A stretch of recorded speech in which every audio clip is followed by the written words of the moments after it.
Om Swastiastu. Halo semuanya, perkenalkan kami dari kelompok 2 di kelas 10-4 akan melakukan proyek P5 kami yang bertemakan kearifan lokal. Jadi di sini kami mengambil tema yaitu Pura Tanah Lot. Jadi di hari pertama ini kami akan melakukan survei lingkungan, sedikit dokumentasi dan juga menggali informasi-informasi yang ada di dalam Pura Tanah Lot ini. Sebelum itu, izinkan kami untuk memperkenalkan diri. Perkenalkan, nama saya Nifridas Chandra Diningsih, nomor absen 33, dan teman saya. Baik, perkenalkan nama saya Niluh Mita Cahani, nomor absen 30, dan teman saya. Perkenalkan nama saya Niwayan Jovita Kirani, nomor absen 39, dan teman saya. Perkenalkan nama saya Iputu Praditya, absen 17. Perkenalkan nama saya Pandey Gadis Bali, nomor absen 40. Perkenalkan nama saya Inyaman Bagus Trigunado Desiputra, nomor absen 11. Perkenalkan nama saya Niputu Francisca Albani Putri, nomor absen 35.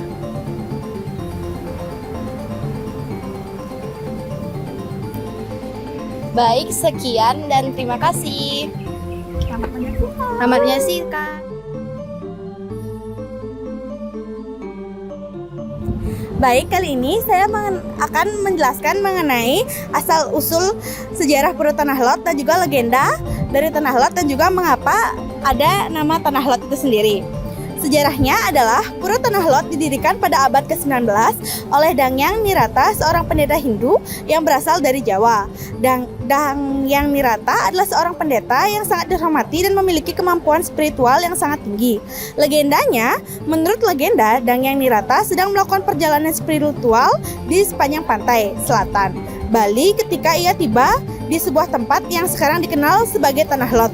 Ia merasa bahwa tempat ini memiliki energi spiritual yang sangat kuat dan memutuskan untuk mendirikan sebuah pura di sana. Nama Tanah Lot. Nama Tanah Lot berasal dari bahasa Bali yang berarti tanah di tengah laut. Nama ini merujuk pada lokasi pura yang berada di atas sebuah batu karang yang terletak di tengah laut.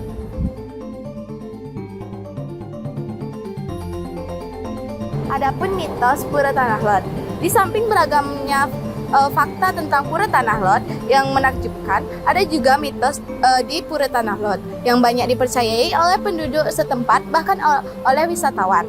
Nah, konon kabarnya jika kamu mengajak pacar datang berdua ke Pura Tanah Lot, maka hubungan bisa berakhir. Namun, meskipun demikian, banyak juga kok pasangan yang memilih untuk melakukan foto prewedding di Tanah Lot. Kalau kamu sendiri gimana? Baik, di sini saya akan menjelaskan fakta-fakta yang ada di Pura Tanah Lot. Yang pertama itu, ada 9 pura di kawasan DTW Pura Tanah Lot. Yang pertama itu ada Pura Tanah Lot, yang kedua ada Pura Pekendungan, yang ketiga ada Pura Yangapi, yang keempat ada Pura Penataran, lalu yang kelima ada Pura Penyawang, lalu yang keenam ada Pura Jero Kandang, dan yang keenam itu ada Pura Anjung Galuh, terus ada Pura Batu Bolong, dan yang terakhir itu ada Pura Batu Mejan. Lalu fakta yang kedua itu ada salah satu kawasan yang menjadi persinggahan perjalanan suci Dangyang Nirata. Yang ketiga, terdapat sumber mala air tawar yang disucikan. Lalu yang keempat ada terdapat warna hitam putih yang disucikan. Lalu yang kelima, tempat untuk menikmati sunset yang mempesona. Lalu yang keenam ada kawasan Pura Tanah Lot pernah direnovasi pada tahun 1987 dan 2003. Lalu yang terakhir itu ada bagi wanita yang sedang menstruasi atau haid dilarang untuk memasuki area suci yang ada di kawasan DTW Tanah Lot. Itulah 7 fakta yang ada di Pura Tanah Lot. Sekian, terima kasih. Baik, jadi Pura Tanah Lot menjadi tempat wisata yang populer karena beberapa alasan. Yang pertama, lokasi yang unik. Yang kedua, arsitektur yang indah. Yang ketiga, keindahan alam. Yang keempat, upacara keagamaan. Yang kelima, ada fasilitas wisata. Dan yang terakhir, ada akses yang mudah.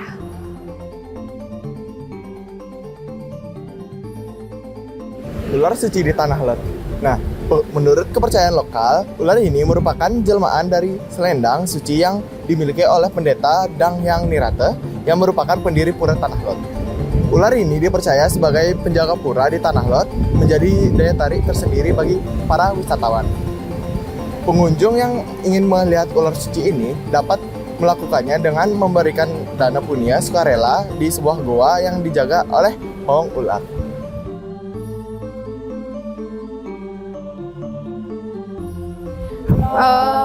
Swastiastu. Halo semuanya. Jadi di sini kita kembali lagi nih. Nah, jadi di sini itu kita udah hari kedua melakukan proyek P5 kami yang bertemakan kearifan lokal. Nah, di sini pada hari kedua ini kami akan melakukan sesi dokumentasi seperti hari pertama kemarin dan juga sesi wawancara. Baik, sekian. Terima kasih. Bye-bye.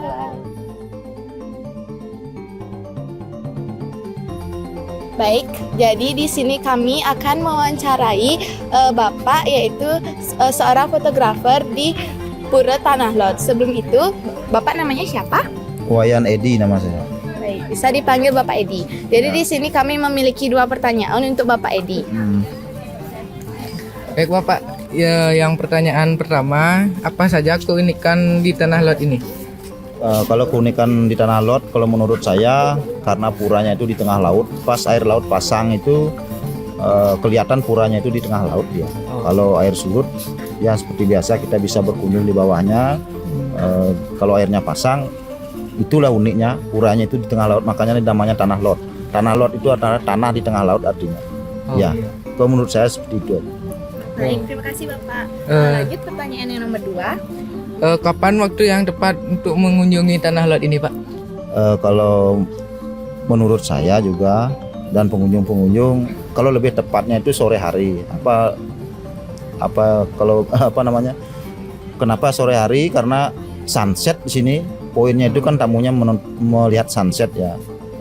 Itu aja sih, yang penting cuacanya cerah sama sunsetnya itu sore hari soalnya. Ya kalau pagi hari bukannya kurang bagus, tapi bagus sih masih. Tapi kebanyakan pengunjung itu mencari momen untuk sore harinya. Ya, karena momen sunset itu. Ya. Baik. Baik, terima kasih Bapak Edi sudah mau kami wawancarai. Sekian wawancara kami untuk Bapak Edi. Kami terima kasih. Ya.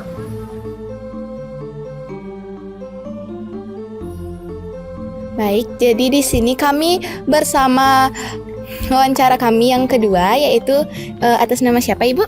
Bu Intan. Baik, jadi di sini ada Ibu Intan dan di sini kami akan menanya-nanya Bu Intan sedikit mengenai tentang Pura Tanah Lot. Nah, jadi di sini pertanyaannya akan diberikan oleh teman saya. Baik, yang pertanyaan yang pertama itu kenapa Pura Tanah Lot itu menjadi tempat wisata? Karena dari sejak dulu itu Pura Tanah Lot atau objek wisata Tanah Lot itu memang terkenal di seluruh dunia karena panorama laut lepas yang disertai dengan pura, dan juga yang utama itu adalah keindahan sunset atau matahari terbenam di sore harinya. Jadi itu yang memang tidak bisa didapatkan atau diperoleh di objek wisata yang lain, terutama yang berada di Bali Selatan. Baik, untuk pertanyaan yang kedua, biasanya di hari-hari apa Pura Tanah Lot ini banyak pengunjungnya? Untuk kunjungan yang padat itu biasanya di hari-hari raya, yaitu seperti misalnya Natal, Tahun Baru, Idul Adha, itu biasanya yang banyak, Imlek itu juga. Jadi dan terutama di hari-hari liburan sekolah. Ya. Baik. Baik, terima kasih Bu Intan sudah memberikan waktu untuk kami bertanya-tanya sedikit. Mohon maaf mengganggu waktunya ya. Terima kasih Ibu.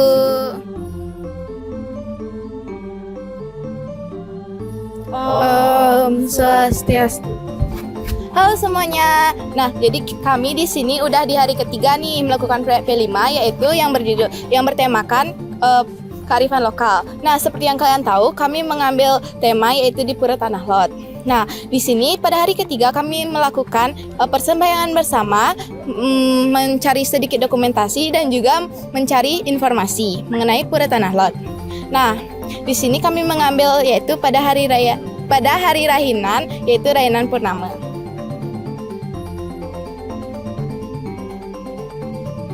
Selain upaya perlindungan tersebut di atas, juga dilakukan pembangunan taman dan tempat parkir di belakang pura, serta balai pertemuan dan candi. Pembangunan tersebut tidak hanya memberikan kontribusi terhadap perkuatan pura, tetapi juga memberikan kontribusi besar terhadap peningkatan wisatawan secara signifikan dan sebagai tempat berlangsungnya kegiatan agama.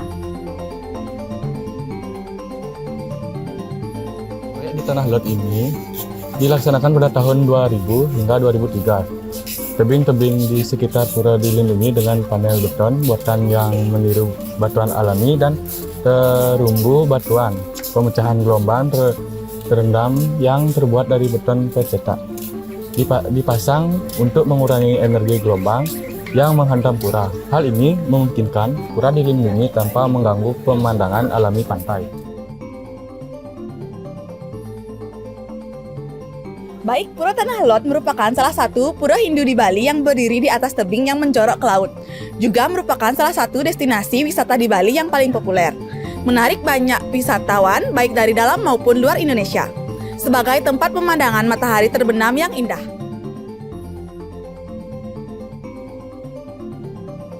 Nah, Pura Tanah Lot sempat terancam runtuh akibat terkikisnya tebing akibat hempasan gelombang besar dari Samudra Hindia yang langsung menghantam pura. Pada tahun 1987, dipasang balok pemecah gelombang di sekitar candi sebagai upaya perlindungan terhadap gelombang. Namun, hal ini menimbulkan permasalahan seperti rusaknya pemandangan alami di sekitar pantai.